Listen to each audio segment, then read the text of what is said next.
అంతరిక్షంలో ఇస్రోకు కొత్త ఏడాదిలో మరో అరుదైన విజయం దక్కింది.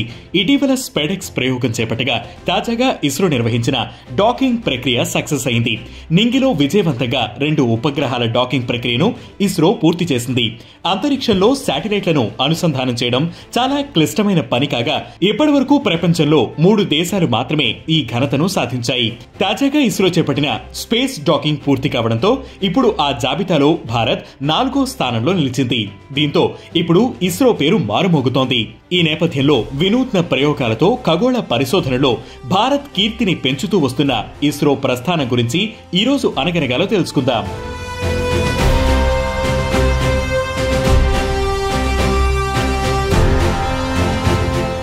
శాస్త్రవేత్త విక్రమ్ సారాభాయ్ విజ్ఞప్తితో అంతరిక్ష పరిశోధనల కోసం నాటి ప్రభుత్వం 1962లో ఇన్కాస్పర్ అంటే Indian National Committee for Space Research స్థాపించింది. మొదట్లో అంతరిక్ష పరిశోధనల కోసం ప్రత్యేక శాఖ అంటూ ఉండేది కాదు. ఇన్కాస్పర్ డిపార్ట్మెంట్ ఆఫ్ అటామిక్ ఎనర్జీ పరిధిలో ఉండేది.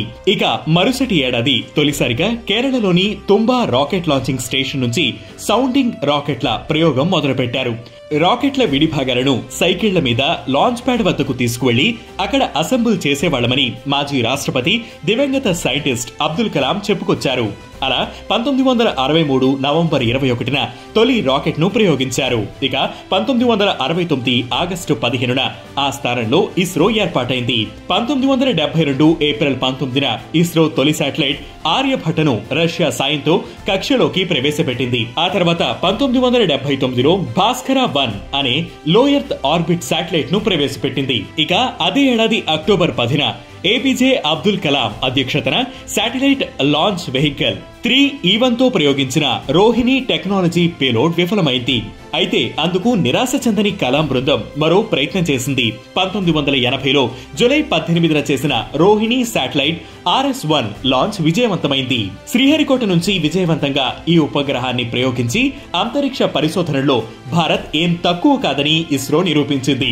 ఆ తర్వాత కాలంలో మరో 2 రోహిణి ఉపగ్రహాలను ఇస్రో కక్షలోకి ప్రవేశపెట్టింది. ఇక 1981 జూన్ 19న ఇస్రో దేశం కోసం తొలి communication satellite the Arian passenger payload experiment Apple ని కక్షలోకి ప్రవేశపెట్టింది. ఆ తర్వాత కాలంలో ఇస్రో ప్రవేశపెట్టిన ఇన్సాట్, జీసాట్ శాటిలైట్లు కమ్యూనికేషన్ వ్యవస్థను మెరుగుపరచడంలో కీలక పాత్ర పోషించాయి. ఇవి కాకుండా నావిగేషన్, భూమి ఉపరితలం, వాతావరణ పరిశోధనలకు సంబంధించి కూడా పలు ఉపగ్రహాలను ఇస్రో ప్రవేశపెట్టింది. 1975 నుంచి మొదలుకొని ఇప్పటి వరకు 124 సార్లు ఉపగ్రహాలను ఇస్రో ఉపయోగించింది.